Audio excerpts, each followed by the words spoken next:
எல்லோருக்கும் வணக்கம். இன்றைக்கி நம்ம வீடியோவில் வந்து ஒரு அருமையான முருங்கைக்காய் வச்சு 3 விதமான ரெசிபி தான் செய்ய போகிறோம்.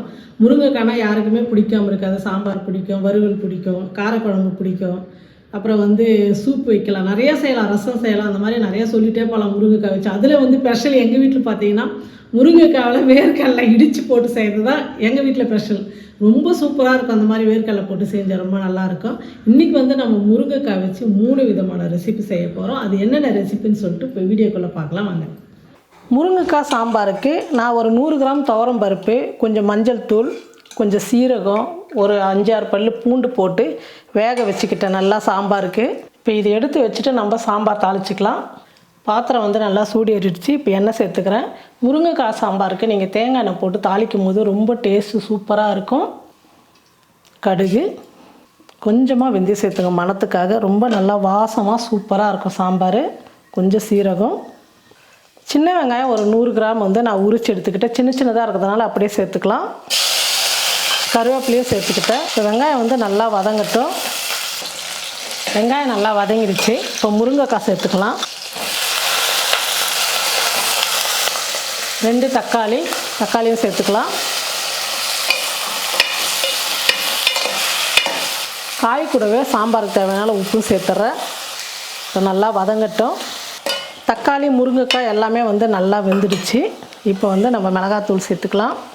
நான் பருப்புலேயே வந்து மஞ்சள் தூள் சேர்த்துக்கிட்டேன். இப்போ பெருங்காயத்தூள் சேர்த்துக்கிறேன். சாம்பார் பொடி 2 டீஸ்பூன் சேர்த்துக்கிறேன்.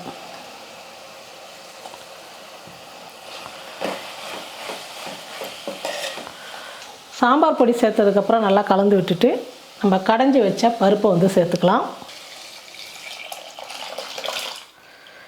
சாம்பாருக்கு தேவையான அளவுக்கு வந்து தண்ணி சேர்த்துக்கலாம். இப்போ பருப்போடு சேர்ந்து முருங்கைக்காவும் நல்லா வேகட்டும். முருங்கைக்காய் வந்து ஒரு 3/4 பாகத்துக்கு வந்து வெந்துடுச்சு. இப்போ ஒரு சின்ன நெல்லிக்காயில் புளி ஊற வச்சுருக்கிறேன். அந்த புளியை வந்து சேர்த்துக்கலாம்.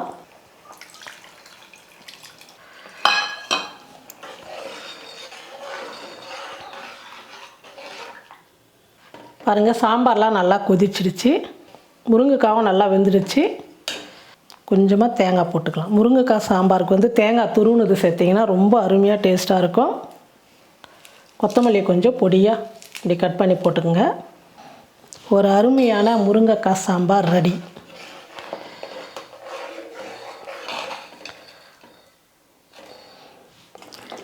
முருங்கைக்காய் பொரியலுக்கு வந்து நான் 2 முருங்கைக்காய் எடுத்து சின்ன சின்ன பீஸாக கட் பண்ணிக்கிட்டேன். அது ஒரு பாத்திரத்தில் போட்டு நம்ம வேக வச்சுக்கலாம்.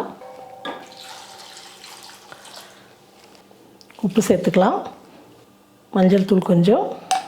ஆந்திரா ஸ்டைலில் தான் இந்த முருங்கைக்காய் வந்து நம்ம பொரியல் செய்ய போகிறோம். இந்த மாதிரி வேக வச்சு செய்யும் போது ரொம்ப சூப்பராக இருக்கும். காய் வந்து வேகட்டும். பாருங்கள், முருங்கைக்காய் வந்து நல்லா வெந்துருச்சு. இப்போ இதை எடுத்து நம்ம வடிகட்டிக்கலாம். வறுத்து தோல் எடுத்த வேர்க்கடலையை வந்து ஒரு கைப்பிடி அளவுக்கு சேர்த்துக்கிறேன்.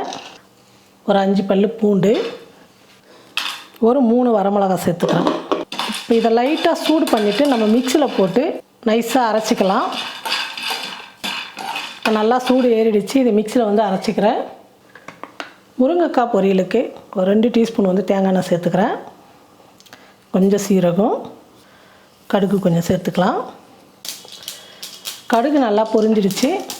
ஒரு கைப்பிடி அளவு சின்ன வெங்காயம் பொடியாக கட் பண்ணிக்கிட்ட கொஞ்சம் கருவேப்பிலை இதையும் சேர்த்துக்கலாம். பாருங்கள், வெங்காயம் வந்து நல்லா வதங்கிடுச்சு. இப்போ முருங்கைக்காவை நம்ம சேர்த்துக்கலாம்.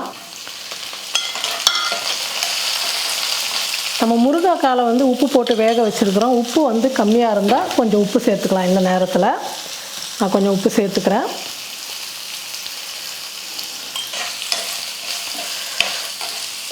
முருங்கைக்காய் வந்து 1 நிமிஷத்துக்கு வந்து எண்ணெயில் வந்து நல்லா வதங்கட்டும். நல்லா 1 நிமிஷத்துக்கு வந்து எண்ணெயில் வந்து முருங்கைக்காய் நல்லா வதங்கிடுச்சு.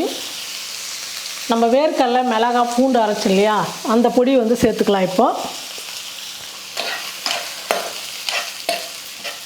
சேர்த்துட்டு கலந்து விட்டுட்டு ஸ்டவ் ஆஃப் பண்ணிடலாம். ஒரு அருமையான முருங்கைக்காய் பொரியல் வந்து ரெடி ஆகிடுச்சு. ரொம்ப சூப்பராக இருக்கும். ரசம் சாதம், சாம்பார் சாதத்தோடு வந்து நம்ம சாப்பிடும்போது அவ்வளோ ரொம்ப நல்லாயிருக்கும். முருங்கைக்காய் பொரியல் ரெடி ஆகிடுச்சு. ஸ்டவ் ஆஃப் பண்ணிடலாம். முருங்கைக்காய் காரக்குழம்பு செய்யலாம். ஸ்டவ் பற்ற வச்சு ஸ்டவ் மேலே ஒரு கடாய் வச்சுட்டேன். இப்போ தேவையான அளவுக்கு எண்ணெய் சேர்த்துக்கிறேன். எண்ணெய் நல்லா காஞ்சிடுச்சு. கடுகு சேர்த்துக்கிறேன். சீரகம் ஒரு 1/4 ஸ்பூன் சேர்த்துக்கிறேன். பூண்டு ஒரு 15 பல் இருக்கும், அதையும் சேர்த்துக்கிறேன். கருவேப்பிலை கொஞ்சம். பூண்டெல்லாம் நல்லா வதங்கிடுச்சு. ஒரு பெரிய வெங்காயம் எடுத்து சின்ன சின்னதாக கட் பண்ணிக்கிட்டு அதையும் சேர்த்துக்கிறேன்.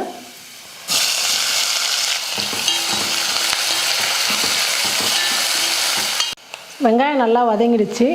2 பெரிய தக்காளி எடுத்து நீட்டாக கட் பண்ணி எடுத்துக்கிட்டேன். அந்த தக்காளி சேர்த்துக்கிறேன்.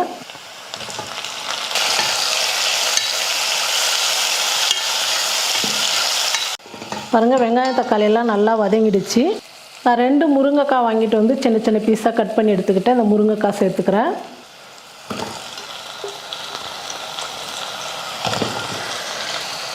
மல்லித்தூள் 1/2 ஸ்பூன், கரம் மசாலா 1/2 ஸ்பூன், மிளகாத்தூள் 1/2 ஸ்பூன், மஞ்சள் தூள் கொஞ்சம், தேவையான அளவுக்கு உப்பு சேர்த்துக்கிறேன்.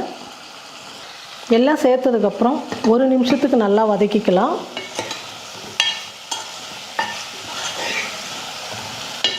மசாலாலாம் சேர்த்து நல்லா வதக்கிக்கிட்டேன். இப்போ தேவையான அளவுக்கு தண்ணி சேர்த்துக்கலாம்.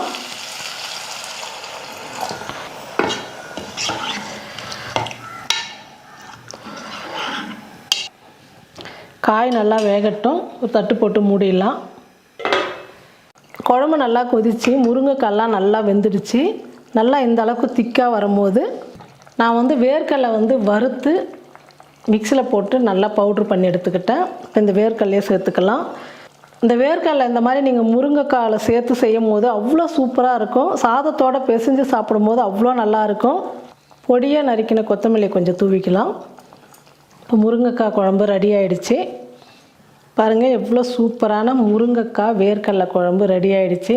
இந்த மாதிரி நீங்கள் தூள் பண்ணி போடும் போது அவ்வளோ சூப்பராக டேஸ்ட்டாக இருக்கும். நீங்கள் சாதத்தோடு பிசைஞ்சு சாப்பிட்லாம், அவ்வளோ நல்லாயிருக்கும். முருங்கைக்காய் சாம்பார், முருங்கைக்காய் வறுவல், முருங்கைக்காய் காரக்குழம்பு, இது 3 நீங்கள் செஞ்சு பார்த்துட்டு எப்படி இருக்குன்னு சொல்லிட்டு மறக்காமல் கமெண்ட் பண்ணுங்கள், ஷேர் பண்ணுங்கள். நன்றி.